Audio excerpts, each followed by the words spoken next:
शशि की सौतेली माँ ने उसकी शादी की तो बड़े घर में, लेकिन पति कोई काम न करता। आप ससुर जी के साथ काम पर क्यों नहीं जाते? हाँ जाऊंगा, लेकिन कल से। आज जरा मैं दोस्तों के साथ घूमने जा रहा हूं।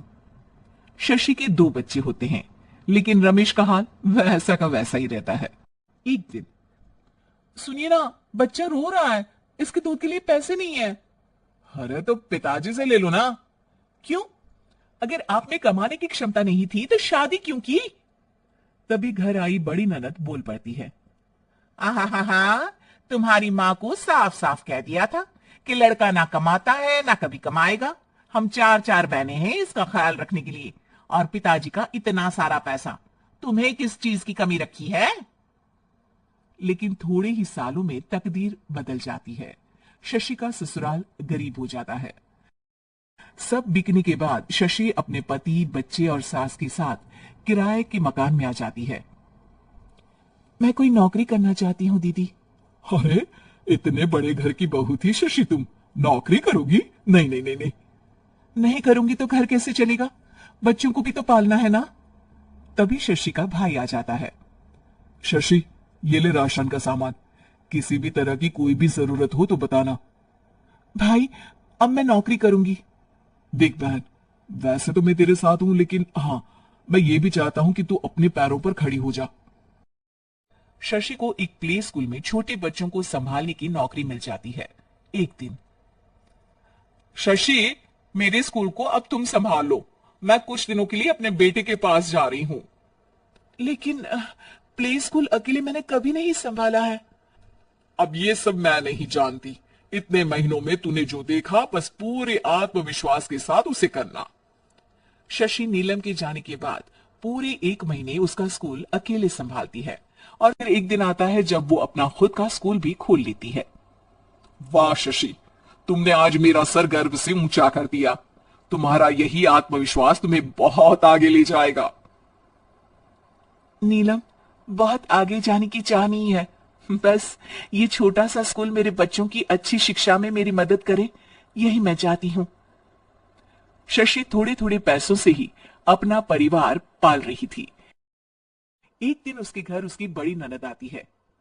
अरे भाभी, घर में कूलर तो लगा ली थी, मेरी माँ को कैसे पंखे में लिटा रखा है? अरे तो शशि कौन सा एसी लगाकर सो रही है? वो भी तो यहीं रहती है ना मेरे पास। ज्यादा यहाँ आकर मेरी बहू को परेशान ना किया करो। हाँ हाँ, मुझे भी शौक नहीं है इस छोटे से घर में आने का। मैं तो बस ये बोलने आई थी कि मेरे बेटे की शादी है तो ननिहाल का जो नेग होता है वो ले आना। हाँ हाँ, जितना बनेगा कर देंगे, और ना हुआ ना तो वो भी नहीं करेंगे। तभी शशि बोल पड़ती है।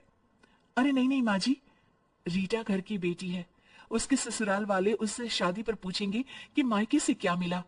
रीटा, तुम मुझे सामान की लिस्ट भेज देना, मैं पूरी कोशिश करूंगी कि तुम्हारी हर डिमांड को पूरा करें। अच्छा, मैं खाना लगाती हूँ। शशि ये बोलकर किचन में चली जाती है। धीरे धीरे कर शशि किसी न किसी तरह अपनी सारी ननदों की डिमांड भी पूरी करती, बच्चों की ख्वाहिशें भी, और उनकी पढ़ाई के लिए पैसे जोड़ती। एक दिन जब शशि का बेटा 12वीं पास करके आता है। माँ, अब तुझे काम करने की जरूरत नहीं है, मैं अब कोई ना कोई नौकरी करके पढ़ाई भी साथ कर लिया करूंगा। शशि को लगता है कि बेटा और आगे पढ़ाई करे, लेकिन वक्त की मार के कारण वो बेटे को काम के लिए हाँ कर देती है। अब बेटा एक बैंक में चपरासी बन जाता है। लड़का देखने में तो बड़ा अच्छा है, अंग्रेजी भी पटर पटर बोलता है, फिर चपरासी क्यों? लड़का सारी बात मैनेजर को बता देता है। अच्छा, तो मैं तुझे एक मौका देता हूँ, तू यहाँ रहकर दूसरे डिपार्टमेंट का भी काम सीख। अगर तू किसी एक का भी काम अच्छे से सीख गया तो मैं तुझे यहाँ टेबल चेयर में बैठने वाली नौकरी दे दूंगा।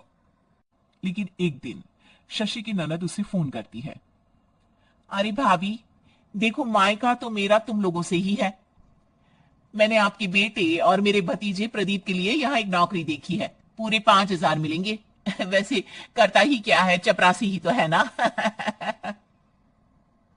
कोई बात नहीं रीटा, मैं उसे इस शहर के बाहर नहीं भेजना चाहती हूँ, बाकी वो शाम को आएगा तो मैं पूछ लेती हूँ।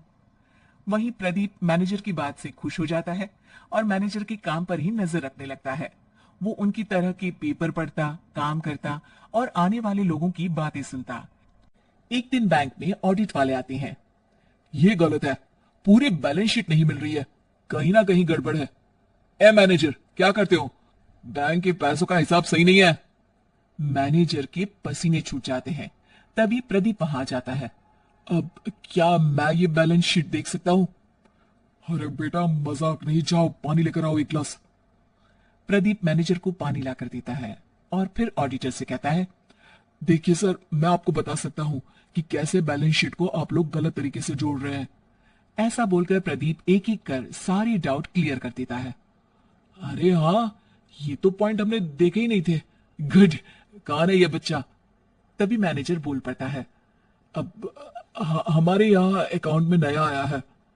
ऑडिटर के जाने के बाद, वाह प्रदीप, आज तो तुमने मेरी नौकरी बचा ली।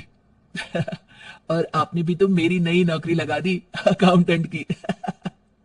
बस फिर क्या था, प्रदीप ने एक बार जो सफलता की सीढ़ी चढ़ी, बस चढ़ता ही चला जाता है। फिर एक दिन शशि की ननद, अरे भाभी कैसी हो? घर को तो बड़ा ही सुंदर चमका रखा है। अरे बेटी, कैसे आना हुआ? तू तो इस छोटे से घर में आना भी नहीं चाहती थी। कोई खास काम है क्या? अब हाँ, वो माँ, मेरा जो मझला बेटा है ना, वो अकाउंट से पढ़ाई कर रहा है, तो प्रदीप से बोलकर उसकी भी कहीं अच्छी नौकरी लगा दो ना।